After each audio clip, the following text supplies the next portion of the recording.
आकाशवाणी में आपका स्वागत है। मौसम विभाग के अनुसार मानसून के प्रभाव के कारण प्रदेशों के कुछ नगर में हल्की बौछारें, बारिश की संभावना है।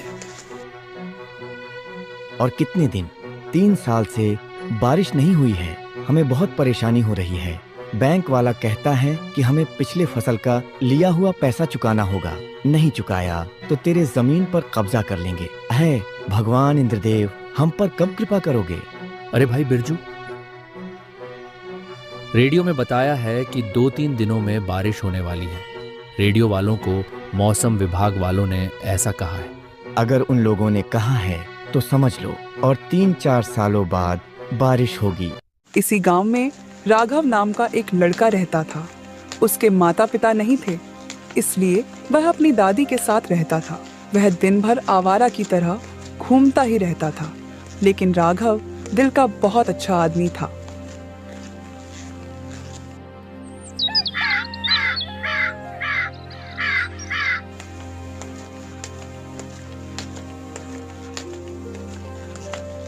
अरे बेटा उठ जाओ, सुबह हो गई है और कितने देर तक सोएगा? कुछ देर और सोने दो ना दादी। क्यों मेरे पीछे पड़ी रहती हो? मुझे सोने दो ना। हाँ, रोज देर रात के बाद घर आना और सुबह देर तक मत उठना, ऐसे कैसे चलेगा? तेरे माता पिता ने सारा बोझ मुझ पर ही छोड़ दिया है और खुद दोनों ईश्वर के पास चले गए। तू तो मेरे ऊपर बोझ है बेटा। ठीक है दादी, अब बस भी करो, उठ रहा हूं मैं।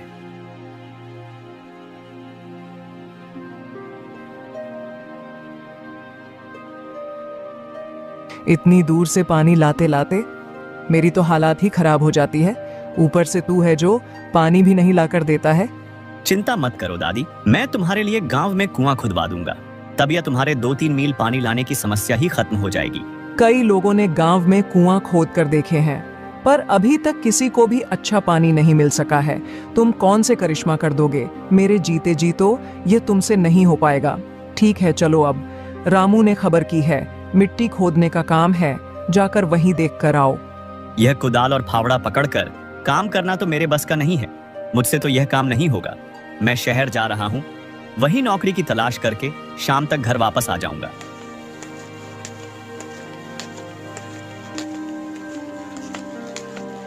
क्या करूं अब मैं इस लड़के का? भगवान ही इसे बचाएं। राघव शहर की ओर निकल पड़ता है। रास्ते में ही थके हारे 2 औरतें पानी के मटके जमीन पर रखकर आपस में बातें कर रही होती हैं। राघव वहां दूर खड़ा होकर देख रहा होता है। दीदी इतनी दूर से पानी लाते लाते ही थक जाते हैं और फिर घर जाकर काम करने का बिल्कुल भी मन नहीं करता है। तुम सही कह रही हो बहन। यह जो हम इतनी मेहनत से पानी लाते हैं, उसका आधा तो हमारी प्यास बुझाने में ही खत्म हो जाती है। पता नहीं और कितने दिनों तक चलेगी ये पानी की महामारी। दोनों औरतों की बातें सुनकर राघव जंगल के रास्ते से शहर जाने लगता है। वह शहर पहुंचने ही वाला था कि तभी एक शेर उसके रास्ते में आ जाता है। राघव अपनी जान बचाते हुए वहां से भागने लगता है। वह भागते भागते घने पेड़ों के बीच से निकलकर अचानक एक गुफा के सामने पहुंच जाता है। मैंने यहाँ कभी गुफा नहीं देखी है। इस शेर से बचने के लिए इस गुफा के अंदर चला जाता हूँ।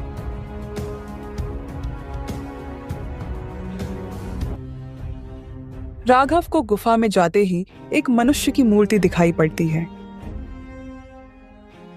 आओ बेटा, मैं कब से तुम्हारा इंतजार कर रहा हूँ। कौन है? कौन है इस गुफा में? कोई है क्या इस गुफा के अंदर? हाँ, जो तुम सुन रहे हो वह सच है बेटा, लेकिन मैं मूर्ति के रूप में देवलोक का राजा देवराज हूँ। एक साधु ने मुझे श्राप दिया और मैं मूर्ति बन गया। मैं जब उस साधु महाराज से श्राप से मुक्त होने की प्रार्थना की, तब उसने कहा, इस देवी के पास अमृत जल है। अगर कोई इंसान उस अमृत जल को मुझ पर छिड़केगा तो मैं श्राप से मुक्त हो जाऊंगा और अपने लोग वापस चला जाऊंगा। मेरी दादी की सुनाई कहानी को मैं कहानी ही मानता था। ये सच भी होती है क्या? खैर, मुझे पानी डालने से कोई नुकसान तो नहीं होगा। चलो मैं देवराज की मदद कर देता हूँ। देवी के मूर्ति के पास कलश में रखे अमृत जल को देवराज पर छिड़कता है। पानी छिड़कते ही देवराज अपने असली रूप में आ जाता है। धन्यवाद राघव, तुम्हारी वजह से मुझे श्राप से मुक्ति मिल गई है। ये सब तो बिल्कुल मेरी दादी की सुनाई कहानी जैसा लग रहा है। ये सच भी होता है, मुझे तो आज पता चला। हाँ राघव, कुछ कहानी सच भी होती है। राघव, मैं तुम्हें तुम्हारी मदद के बदले में तुम्हें 2 वरदान दे रहा हूँ। एक वरदान तुम्हारे लिए उपयोगी है और दूसरा वाला वरदान केवल दूसरों के लिए उपयोगी है। अगर तुम चाहो तो अपना पहला वाला वरदान को दूसरों के लिए भी उपयोग कर सकते हो, लेकिन दूसरा वाला वरदान अपने लिए उपयोगी नहीं है, वह केवल दूसरों के लिए ही उपयोगी है।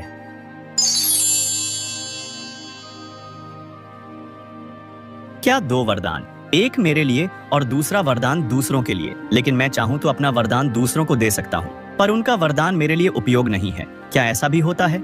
चलो, यह भी अच्छा ही है। आपका काम तो हो गया, अब मैं चलता हूँ। नमस्कार बालक, अब मैं अपना लोक वापस जा रहा हूँ। इसके बाद देवराज वहां से चला जाता है। उसके जाते ही राघव भी उस गुफा से बाहर आ जाता है। शेर गया कि नहीं? बहुत देर हो गई है, अब तो मैं शहर भी जा नहीं सकता हूँ। चलो घर ही चलते हैं, वैसे भी बहुत भूख लग रही है। पता नहीं दादी मुझे क्या क्या सुनाएगी। घर जाते समय राघव को रास्ते में लखन मिलता है। कहाँ से आ रहे हो लखन मामा? कहाँ से आऊंगा, अपने खेतों से आ रहा हूँ। अपने खेतों को रोज देखना जरूरी है क्या? शहर जाकर रामू काका के पास मिट्टी का काम है, वह कर सकते हो ना? कम से कम 4 पैसे तो मिलेंगे। और कुछ दिन देखता हूँ राघव बेटा, नहीं तो वही काम करूंगा।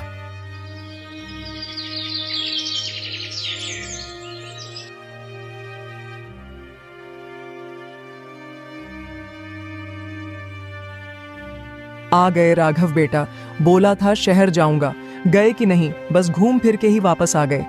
मैं शहर तो नहीं गया, लेकिन एक देवता को मुक्ति दिलाकर आ रहा हूँ। हाँ, मेरी सुनाई कहानी को मुझ पर ही वापस से सुनाओ। तुम कभी नहीं सुधरोगे राघव बेटा। नहीं दादी, मैं सच कह रहा हूँ। उस देवता ने मुझे 2 वरदान भी दिया है। बस अब बहुत हुआ राघव बेटा, अब जाओ और खाना खाकर सो जाओ। राघव, अरे ओ राघव बेटा, सुबह हो गई है, उठ जाओ। कितनी देर तक सोएगा? मुझे और कुछ देर सोने दो ना दादी। बेटा, मेरी तबीयत कुछ ठीक नहीं लग रही है, बाहर जाकर 2 घड़े पानी तो लेकर आओ।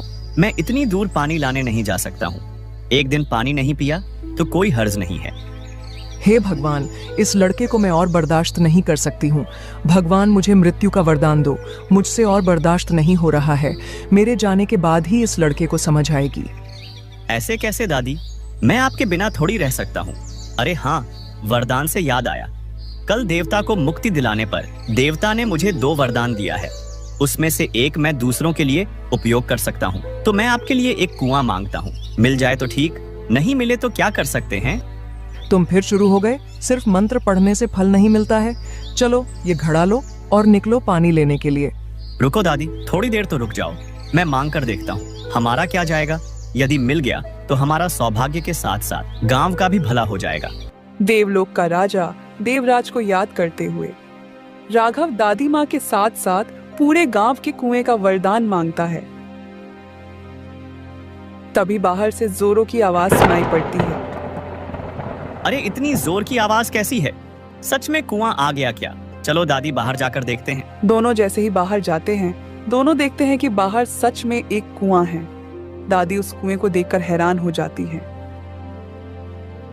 अरे बेटा राघव, यहाँ सच में कुआं आ गया। अब हमारे गांव के लोगों को 2-3 मील दूर जाकर पानी लाने की असुविधा से छुटकारा मिल जाएगा। मुझे लगा कि तुम मुझसे झूठ बोल रहे हो, पर नहीं बेटा, तुम तो सच बोल रहे थे। हाँ दादी, मुझे भी विश्वास नहीं हो रहा है। उस देवता ने मुझे बोला था, वह तो सच है।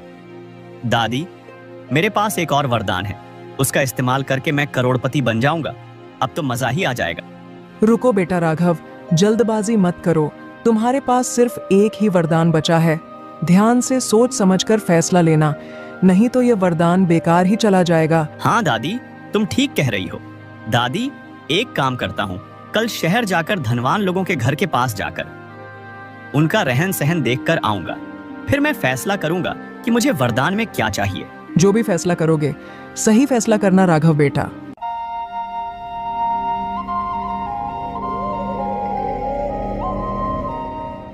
दो दिन बाद राघव शहर के लिए निकल पड़ता है।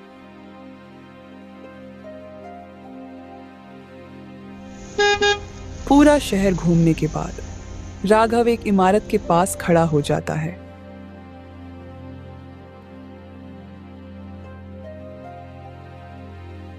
ऐसी इमारत तो मैंने आज तक नहीं देखी है। ये मेरी हो जाए तो कितनी खुशी होगी, और मुझे कुछ और नहीं सोचना। पहले मैं अपना दादी को बताकर अपने गांव में ऐसा ही एक भवन भी मांग लूंगा। इतना सोचकर राघव शहर से वापस अपने गांव की ओर निकल पड़ता है। तभी रास्ते में अरे राघव, तुम्हारे दादी की तबीयत अचानक से खराब हो गई है। हमने डॉक्टर को बुलाया है। तुम जहाँ पर भी हो वहाँ से मुझे ढूंढ कर लाने को कहा है। दोनों जल्दी से गांव की ओर जाने लगते हैं। तभी वह गांव में एक किसान को फांसी में लटके हुए देखते हैं। हे भगवान, कैसे दुर्घटना घटी है। हमारे गांव में थोड़ा तो सब्र कर लेता। और क्या करता बिरजू, एक तरफ बैंक वालों का दबाव और दूसरी तरफ 2-3 सालों से बारिश नहीं हुई है हमारे गांव में। इतने दिन सब्र तो कर लिया उसने, और कितना करता। जो काम उसने कर लिया वह हमसे नहीं हो पा रहा है। आखिर एक किसान करे तो करे क्या। भगवान इंद्रदेव हम पर कब कृपा करोगे। यह सब देखते हुए राघव वहां से निकलकर दादी के पास आता है। वैद्य जी, अब हमारी दादी कैसी है? हालत बहुत खराब है। सब भगवान के हाथ में है। अब हम कुछ नहीं कर सकते हैं।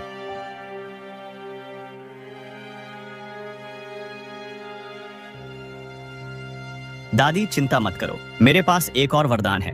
वह मैं आपके लिए इस्तेमाल कर लूंगा। मेरे लिए इस दुनिया में तुमसे ज्यादा कीमती और कोई नहीं है दादी। नहीं राघव बेटा, मुझे कल नहीं तो परसों जाना ही होगा। मेरी एक बात मानोगे? हाँ दादी, बताओ। मैंने अभी अभी सुना श्याम कर्जे का बोझ नहीं सह पाया और फांसी लगाकर अपनी जान दे दी। हमारे गांव के किसान बारिश के अभाव से बहुत परेशानियों का सामना कर रहे हैं। तुम अपना दूसरा वरदान हमारे बदले गांव के किसानों के लिए उपयोग करके सही समय पर बारिश हो, कुएं और तालाब भरे हो, सारा गांव हरा भरा हो, ऐसा वरदान मांगो बेटा। तुम जिस धन की इच्छा कर रहे हो वह केवल तुम्हें खुशी देगा, पर वह यदि गांव वालों के लिए इस्तेमाल करो तो पूरा गांव और गांव के सभी लोग खुश रहेंगे। अच्छी बात कही आपने दादी।